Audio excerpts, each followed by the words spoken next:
बसंत पंचमी का दिन, सरस्वती का दिन, जिस दिन जो बच्चा पढ़ने में कमजोर होता है उसके हाथ से बसंत पंचमी के दिन सरसों के 31 फूल शंकर जी को चढ़ा दिए जाते हैं तो बच्चा पढ़ने में अव्वल निकल जाता है। उसके बच्चे को कभी नहीं कह सकते कि पढ़ने बैठ, वो खुद बैठेगा। केवल आज बसंत पंचमी का दिन, एक ही दिन चढ़ता है।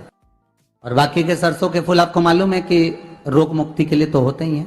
ये तो आपको पहले भी वर्णन किया महाराज कि जब कोई एकदम रोग आ जाए और डॉक्टर एकदम बोल दे कि ये रोग भारी आ गया है और इसकी जांचें जाएंगी और फिर ये कुछ भी हो सकता है, तो क्या करा जाता था कि 108 सरसों के फूल लाकर तुरंत शंकर भगवान को चढ़ाए जाते थे महाराज। तो चढ़ाने के बाद में रिपोर्ट अच्छी आती है। ऐसा नियम है। कहीं ठेका, कोई ठेकेदारी करते हैं ना, जो ठेका भरते हैं कि भाई मेरा टेंडर आना चाहिए, मेरा ये काम होना चाहिए, मेरी मल्टी बनना चाहिए, या मेरा ये काम के लिए जा रहा हूं, ये काम फतेह होना चाहिए। उसके सबके हाथ पैर जोड़ने से अच्छा एक काम करो, बस 108 सरसों के फूल उठाओ, शंकर जी का उद्धतेश्वर महादेव का नाम लिखो और छोड़ दो, शिव जी के ऊपर एक एक कर चढ़ा दो। वो ठेका तुम्हें ही मिलेगा, वो काम तुम्हारे पास ही आएगा।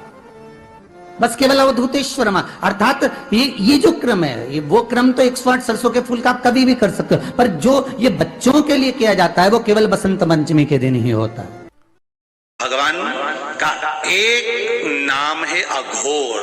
ब्रह्मा जी को दर्शन दिया, अघोर मतलब सिद्ध नाम, सिद्ध करने वाला, कार्य की सिद्धता देने। बहुत ध्यान से सुनना भाई, फिर कहूंगा अगर दिल में कोई बात है और आपकी वो कामना पूरी नहीं हो रही है, किसी परीक्षा को आप बहुत प्रयास कर लिया आपने, कामना सिद्ध नहीं हो रही, एक लोटा जल, एक जल का पात्र लीजिए, उस जल के पात्र को लेकर उसमें थोड़ा सा लाल चंदन डालकर बेलपत्री के वृक्ष के नीचे और देवादिदेव महादेव को चढ़ाना प्रारंभ कर दीजिए।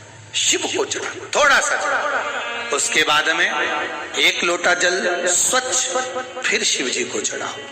प्रयास करो बेलपत्री मिले, उस बेलपत्री पर लाल चंदन तीनों पत्तियों पर लगाकर लाल चंदन बेलपत्री के वृक्ष के नीचे समर्पित कर उसी बेलपत्री के वृक्ष के नीचे का बेलपत्र वापिस लेकर श्री शिवाय नमस्तुभ्यं बोलकर आपकी कामना कहकर भगवान शिव पर अघोरेश्वर महादेव का नाम लेकर आप चढ़ाना प्रारंभ करिए।